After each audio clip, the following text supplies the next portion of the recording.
Okay, welcome everybody to Rxperience and ASCP podcast. Today we are joined by no other than Mr. Frank Grosso, from Executive Director and CEO of ASCP prior to Mr. Wurs. So Frank, I know that you've got more than 35 years of long-term care and pharmacy experience, including several years at ASCP. And so welcome to the podcast. Thanks for coming to DC to do this podcast. Well, this is great. It's taken us a while to get it together, but I really appreciate you guys staying on me to get me over here. And I also appreciate the fact that you said only 35 years, because it's actually 50 years. Oh my goodness. I started in my first pharmacy doing long-term care in 1974. Oh, wow. That's awesome. My goodness. Well, I knew back, I was doing a little bit of research and preparation, and I came up with the name Fay drug, right? Yeah. Phase.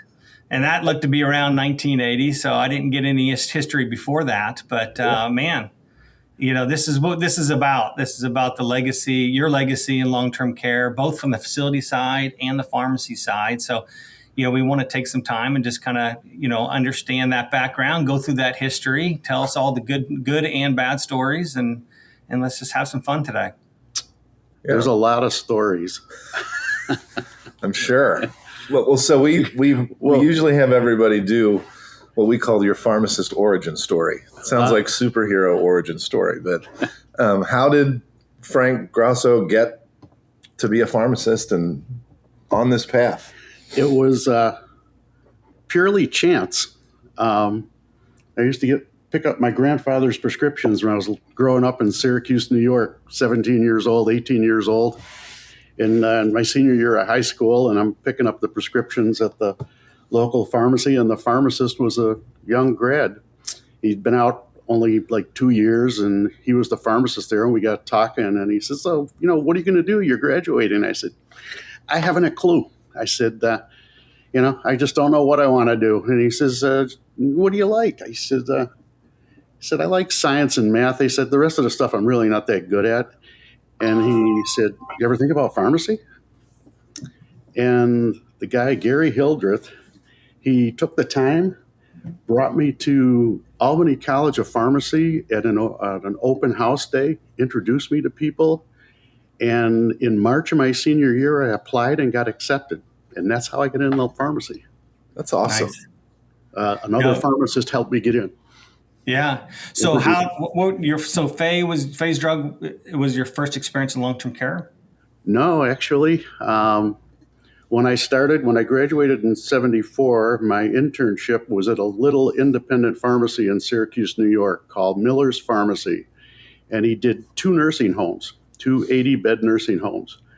And I was, back then you had your internship, so I was working as a slave labor and as a pharmacist for the 6 months. And he said, "Take over this nursing home stuff." He says, "I don't like doing it, you do it." So I did. And shortly after that, the regs changed and consultant pharmacist was created and birthed. And I took on these 2 nursing homes as a consultant pharmacist in 1975. Wow. And we did everything in that little store. I mean, we started with vials, typing Medicaid claims on a form with carbon paper. Yeah. And we did, remember a company called DrewStar? I do. DrewStar, we put DrewStar 24-hour unit dose in back in the late 70s. Wasn't Webster DrewStar?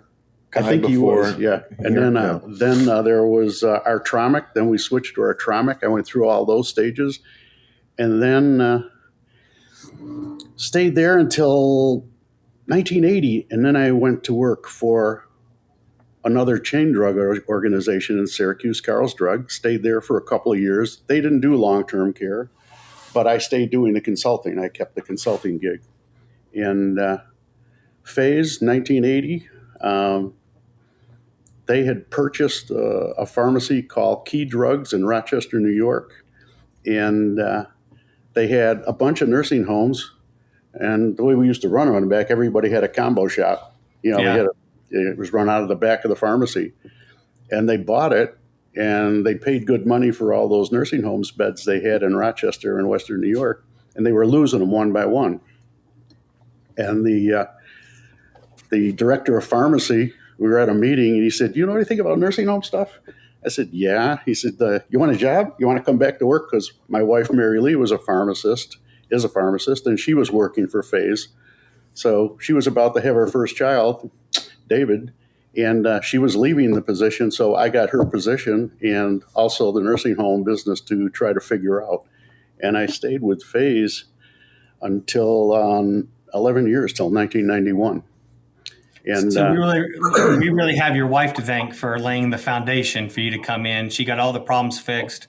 Yep. And then you came in and took over. That's fantastic. That's the way it's kind of how right? how my life works today. My wife fixes all the problems, and then I come in and take credit for it. And anybody that hears this is going to agree with that. That's right. This podcast is really about Mary Lee. Yeah.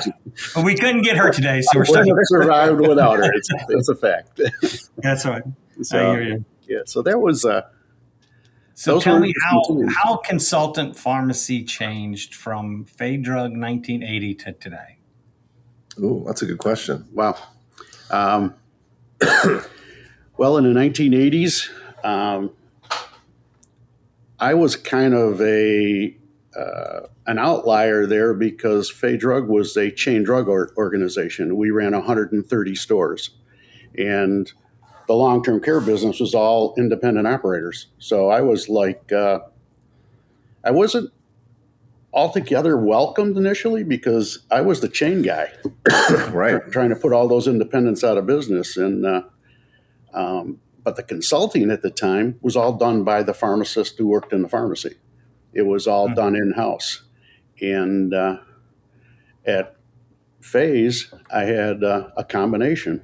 We were a chain drug. We were like a Rite Aid back then. They were our competitor.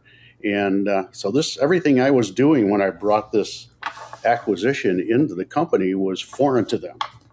They never had consulting. What's consulting? They never had deliveries. They never had charge accounts. So it was kind of building this whole thing from scratch. And the consulting, I was able to bring consulting into the organization. We did some internally, built a consulting group. We had our dispensing group, and it grew from there. So this was before OBRA. When OBRA hit in 87, things changed quite a bit. And I know revised in OBRA 90, but was that something that was welcomed and exciting, or is that something that was kind of like Medicare Part D, where everybody thought, "Oh no, it was a fact now of we life. have to deal with this"? It was a fact of life. We had to figure out how to do it, and we did. At that point, we started contracting out some consulting as well,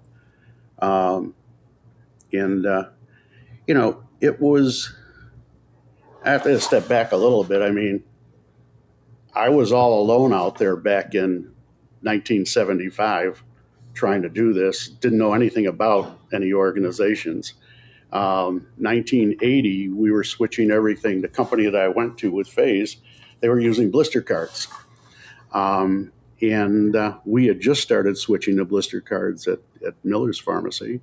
And so I had to find out all about these cards because now I had a lot more beds I had to deal with. And so I called ESCO. ESCO was our provider back in the day. Milton Moskowitz, former president and founder.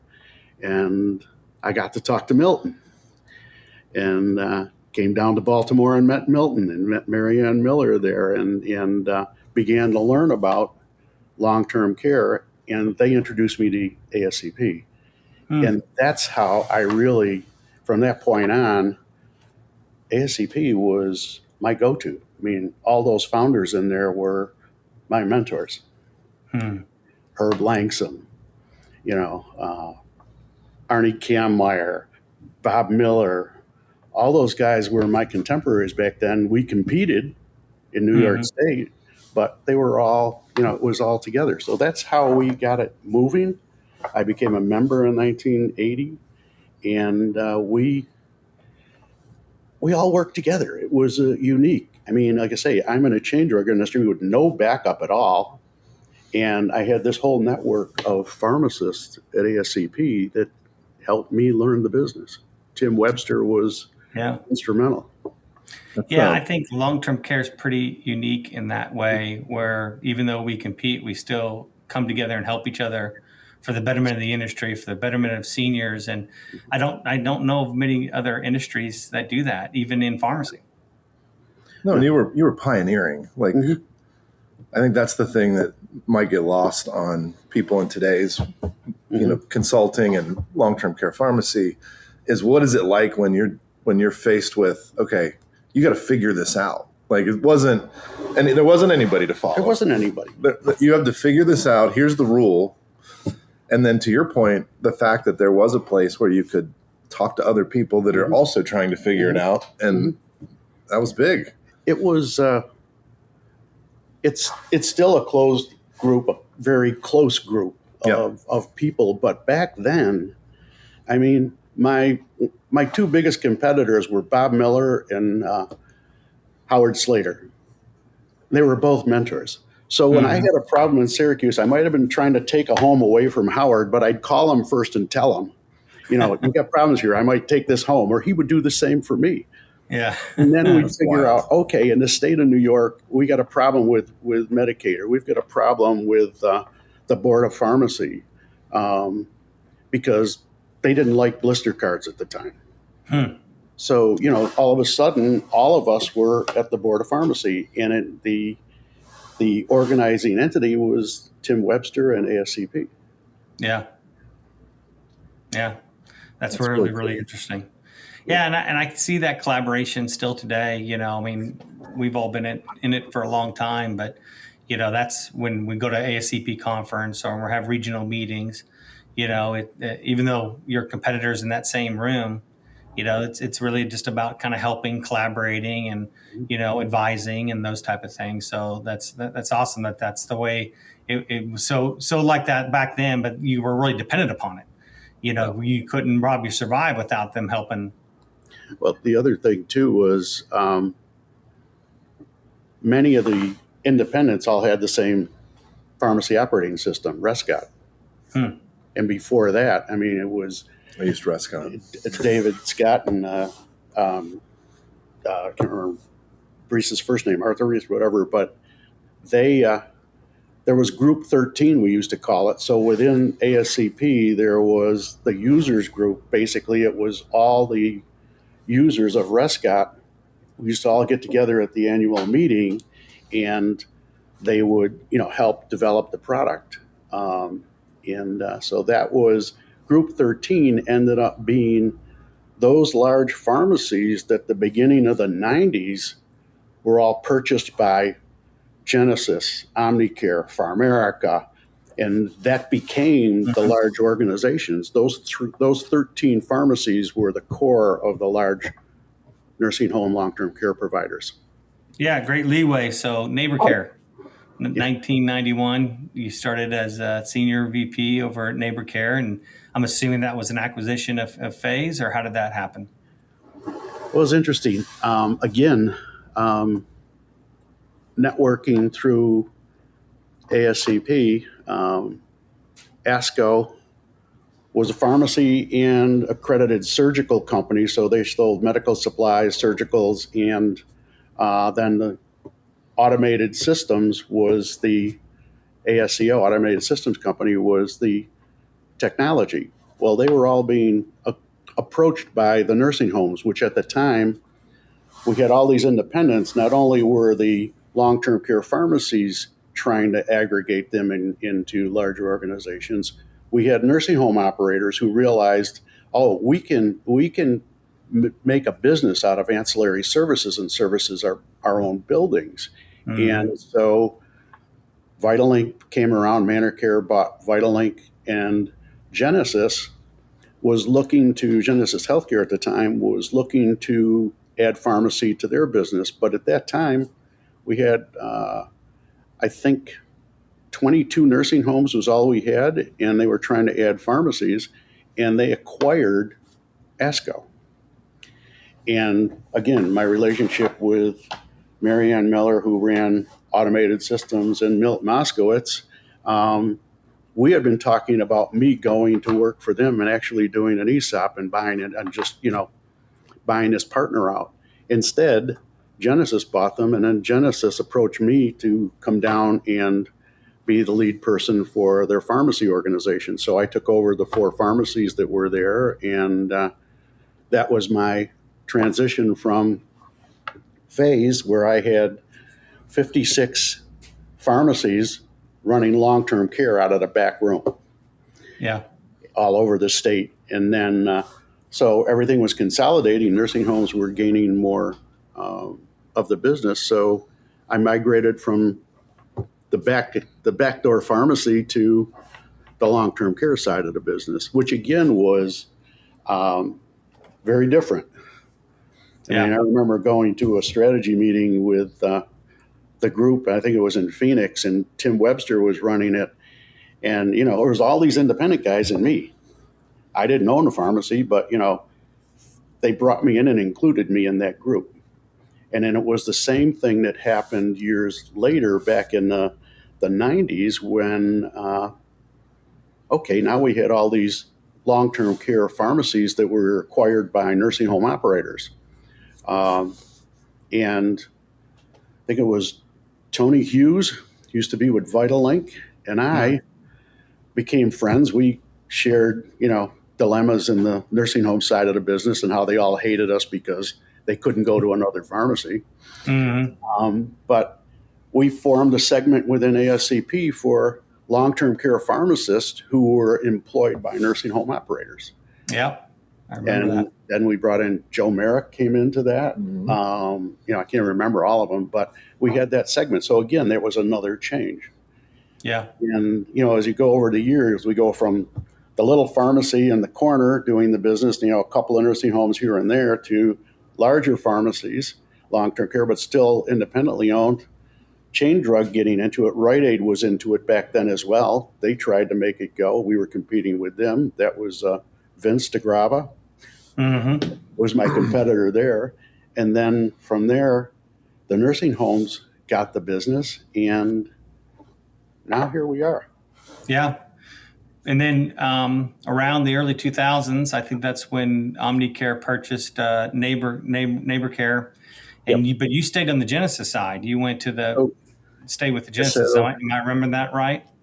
What happened there was, I went to work for ASCO, and Genesis owned ASCO, and we did business as ASCO until, I can remember, 92, 93, when Genesis bought Neighbor Care.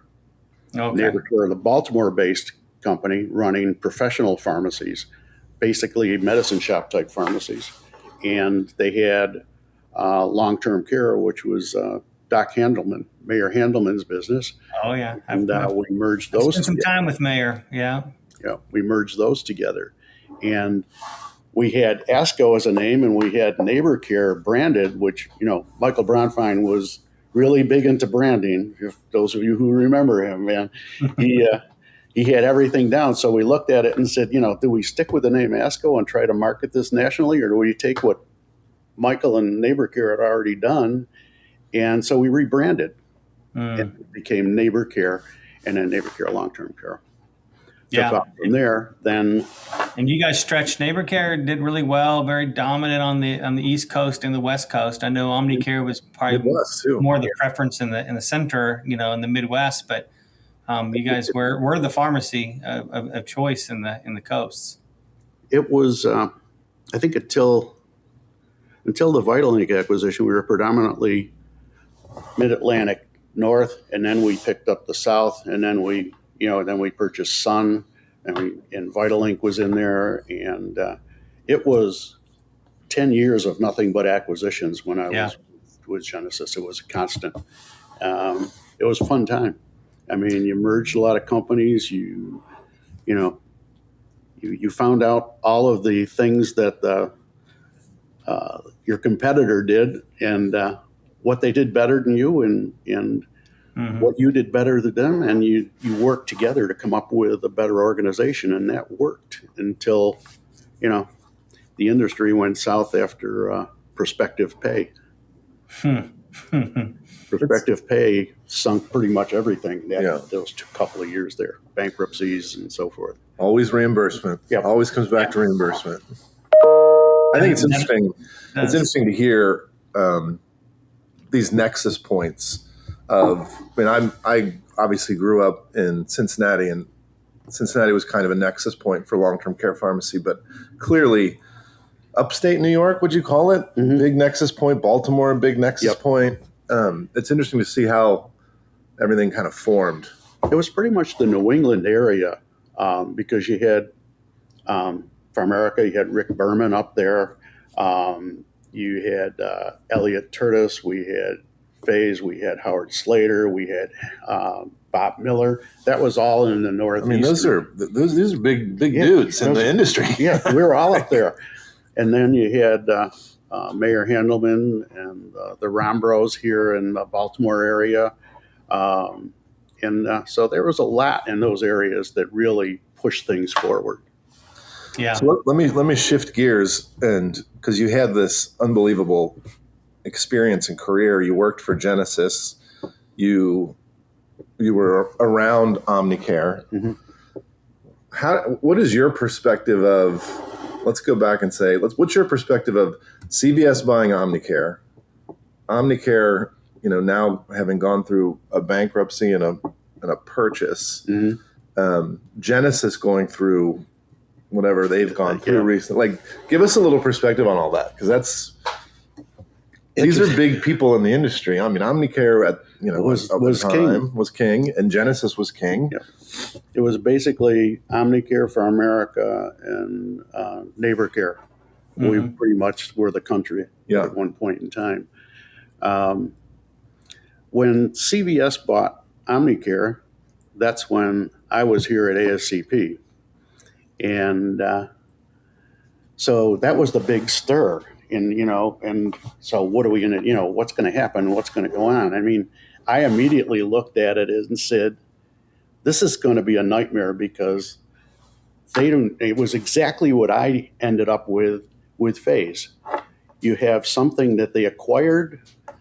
They really have no background in it, and it's contrary to everything they did in the chain drug industry.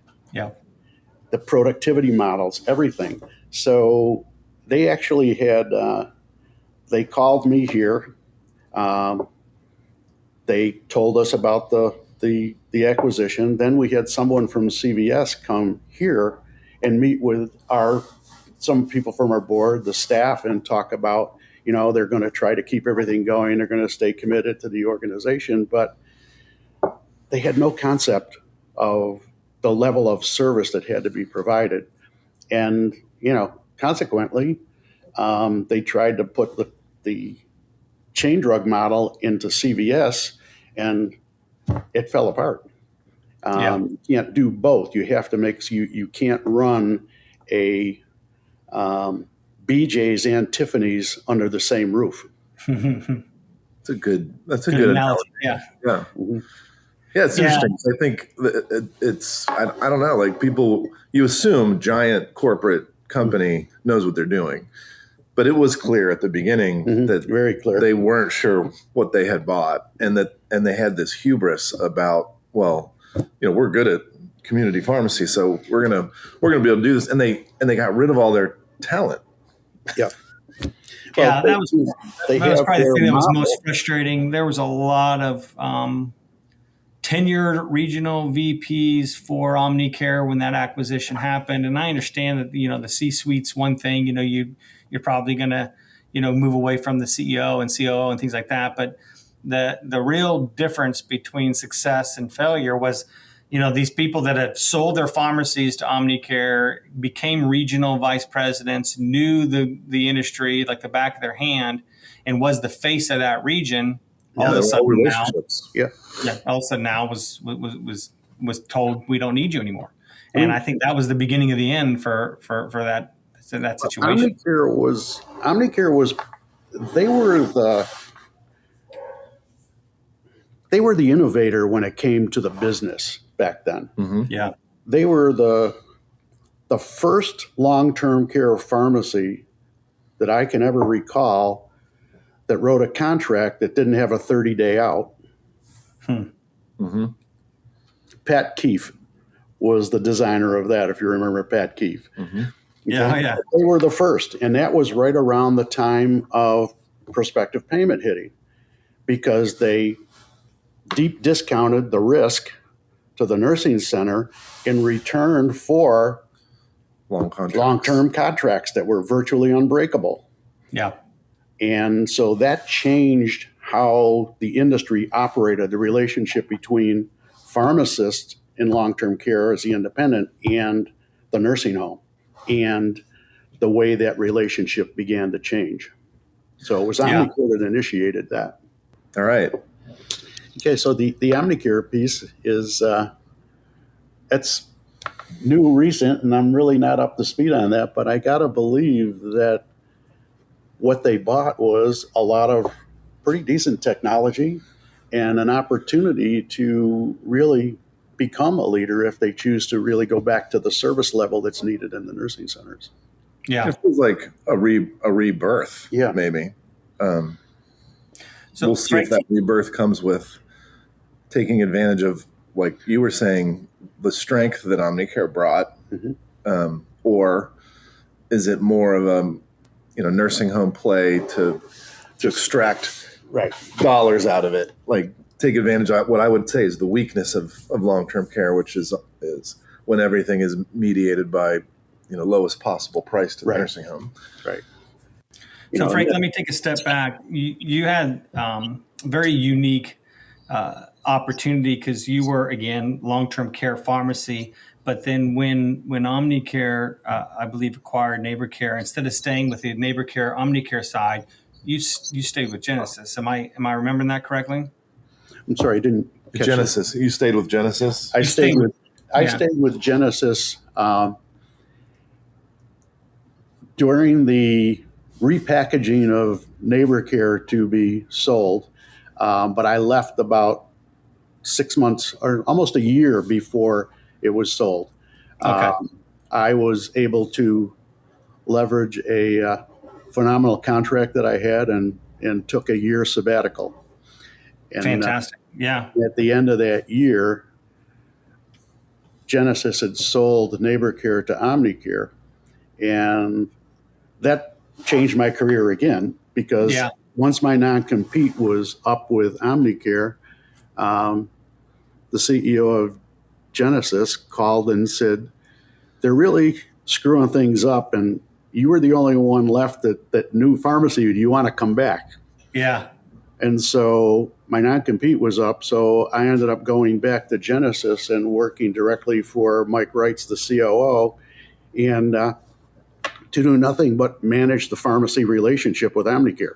Right. So I had no direct reports. It was just a great opportunity, but I was the liaison between Omnicare and Genesis until 2014 when I came to ASCP. Yeah. So what was that like working for Genesis?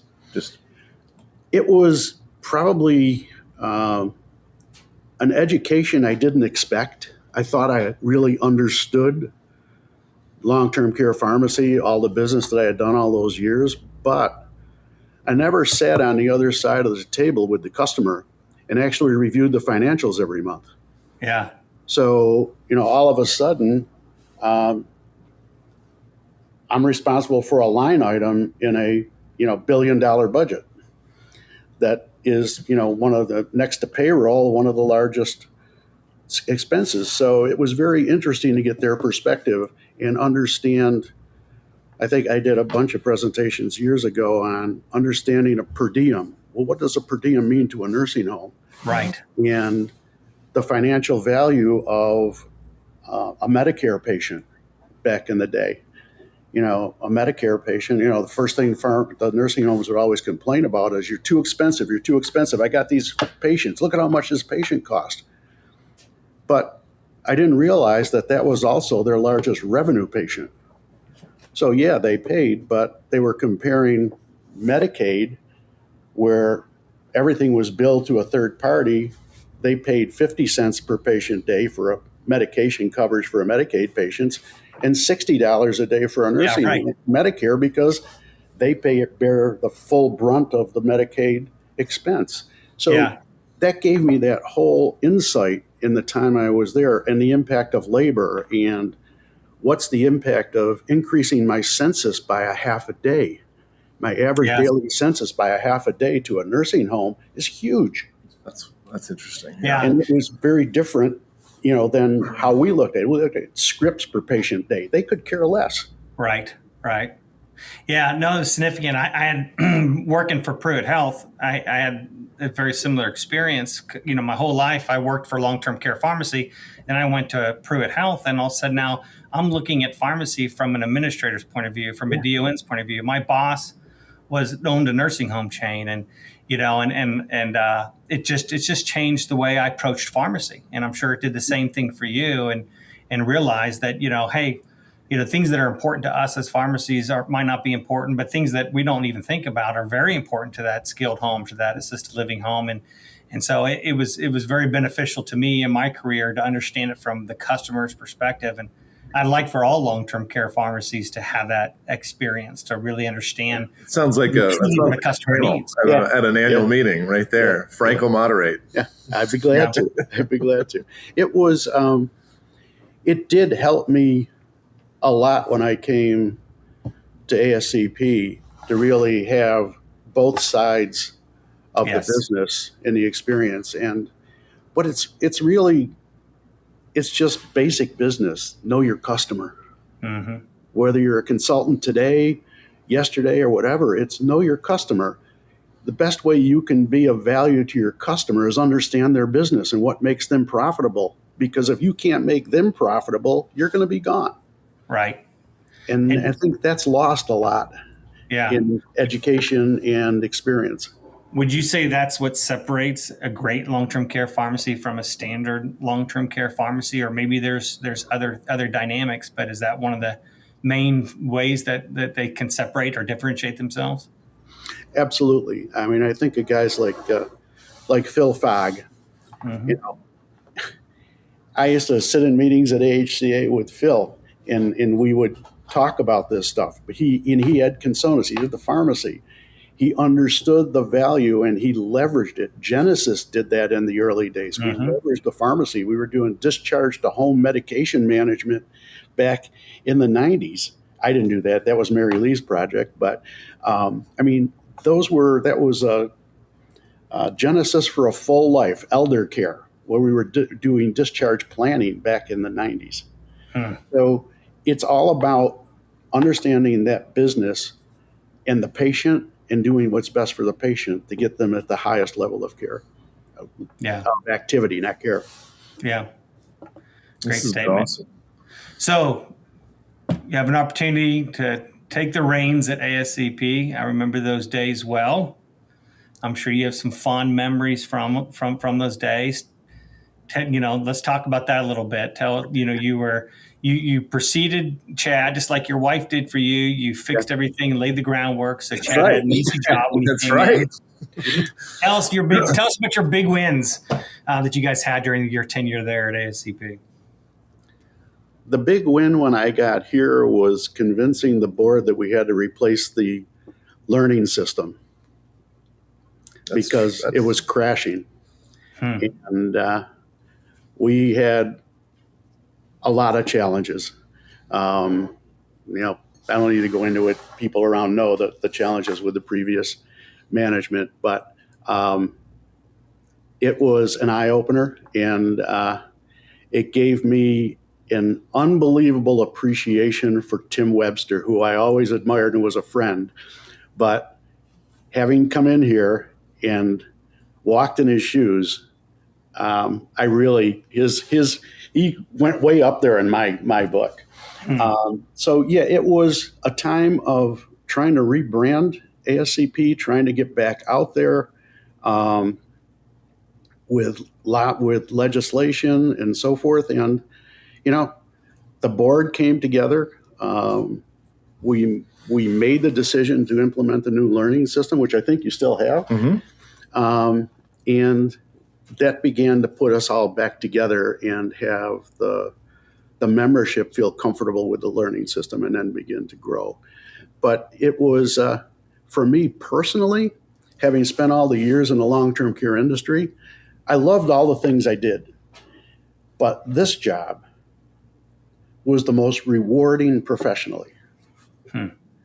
Because I was able to take all of my industry knowledge, which, being an operator and not necessarily a clinician, made some challenges at times, right, Chad? Yeah.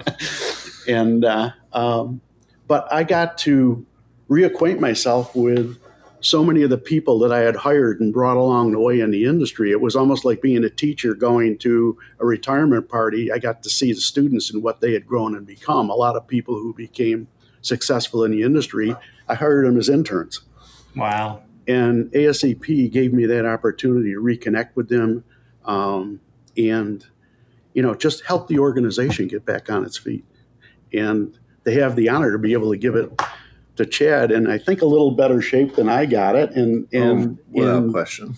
And from my perspective, looking back at it now, it was a great decision. Because you know what? The industry was at a point of change again. Yeah. I came in at a time when, consulting was kind of up in the air. The society was kind of, lost its way a bit. And the industry was changing. And the way we market was changing. We have social media coming in. And, that wasn't my thing. I'm a nuts and bolts it may guy. not be my thing either. You've done better than me. And, so to all of a sudden to get into this social media component and knowing that the traditional education, the traditional meetings had to change, and that made it easy for me to say, let's move on. Chad brought that in. He was much more articulate and presentations and much more into the social media. And that, I think, is what really helped the organization to continue to flourish as it is now. I love your answer of the learning management system because it speaks to the foundation. Like, to your point, and not to get into it, ASCP was crashing before you got here. And to lay the groundwork, rebuild the foundation so that I could come in and start building the house back up. That's a big deal. And it wasn't just the learning management system. It was setting us on a better financial course, hiring the right financial leadership that, now we have, we were able to attract a really good CFO because of the people that you put in place that kind of tied down the organization, built that foundation back. And I think that's huge. And what I'll say about Tim Webster is, and now being in that same shoe that you were in, looking at Tim Webster, he had it a little easier than we did. Oh yeah, there was a lot of money flowing in those days. And I love Tim Webster. I mean, he's certainly the face of this organization, but he did have a lot of access to some dollars that we didn't have access to. But he also went through times where they couldn't make his payroll. Yeah, that's true. And they had to take a collection of all the founders in order to make the payroll. Yeah, that's true. Arnie Chandler never let us forget that. Right. It still doesn't. The obvious next question is, in what ways are you a better CEO than Chad? That's really what most people... Well, there's a lot. Yeah, it was a good transition. Yeah, it was. And I was grateful for Chad's help along the way, too. I mean, he was there to, we would commiserate when you'd stop by the office and talk about how to get things through. I mean, the major change was we had to sell the building. Yep. Which the founders were not real happy with me. We had a building that was crumbling around us and eating into our margin, so that we were basically running an organization to support a building. But my name was on the charter on the wall downstairs, donating, money to buy the building, along with all the other founders and everybody. And that was a really delicate situation, but it had to be done. It had to be done. And I think, that was the turning point. And you had a financial basis to move forward with and grow. So, in all seriousness, there was a lot of potential candidates, a lot of people out there in the industry, but you did support Chad and support him becoming your predecessor. And what are the things that you remember about that time that you said, this is the right guy to lead the next generation? I gave him all kinds of grief. Yeah. Be honest, I mean, I knew he was the one to take the position, but I forced him through the recruiting. I didn't want it to just be a rubber stamp. I wanted him to be able to say he got the job and he earned it. It wasn't handed to him. And that, again, created some angst with the board. But we went through a process, and there were, and we came to the right conclusion. And I abstained. I was not part of it. I just arranged having it. But it was a process. And you're right. There were a lot of people who, applied for the job, but Chad got it on his own merit in his own presentation and voted on it. And the board voted on it, and the staff. Yeah. So yeah, interesting. Well, clearly the right choice here. Something like 8 years later, he continues to take us through some very challenging times. And you got out right before COVID, so that was pretty wise of you to. Thank you. Yeah, that's true. But you saw that coming, and you stepped away. So. But I'm really glad to be retired. I mean, after I left, I was retired for about 6 months, and then I started working with Actual Meds, and finally retired completely in December of 24.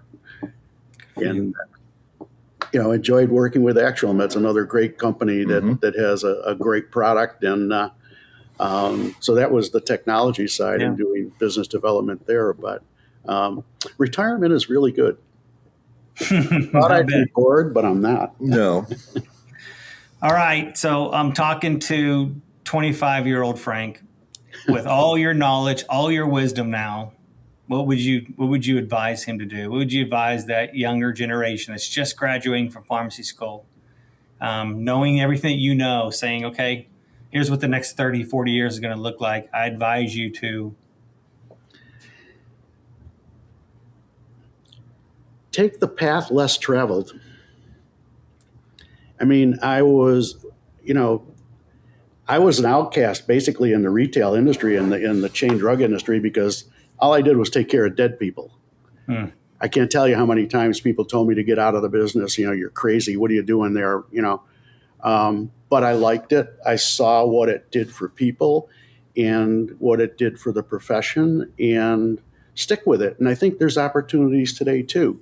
They get out of school and they got huge debt today, which is staggering. Mm-hmm. But sooner or later they have an opportunity, or they can take that opportunity to go where they can practice their clinical skills or their business skills, because you can't have a good clinical pharmacy without having a good clinical business person running it. That's right. So, look at it as, where can I make a difference in healthcare and medication management? Where can I make the difference, and follow it?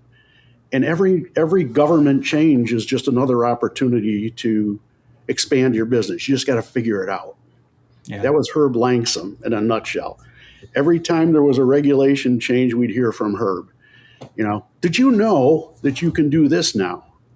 And I think those opportunities are still there. They're a lot harder, but they're there. And I think, a student getting out, you can do the same thing for the rest of your life and count by fives and work in the pharmacy, or you can look to something different. There's nothing wrong with that if that's what you want to do.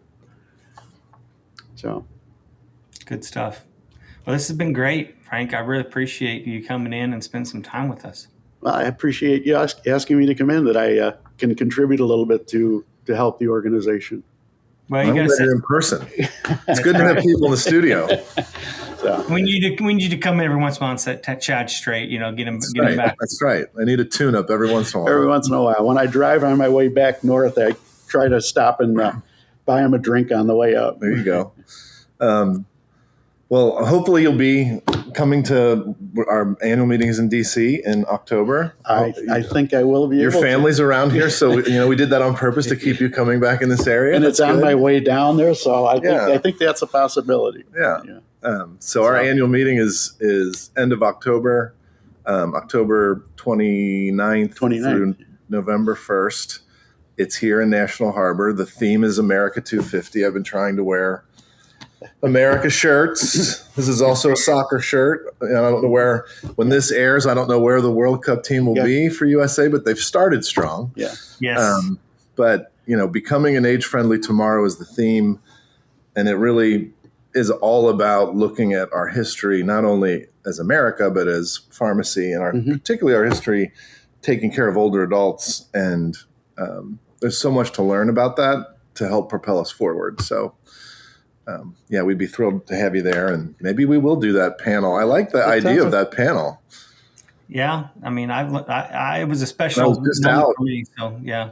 I was just out in Sioux Falls with Patrick Cody, who is kind of the Frank of Good Samaritan. Okay.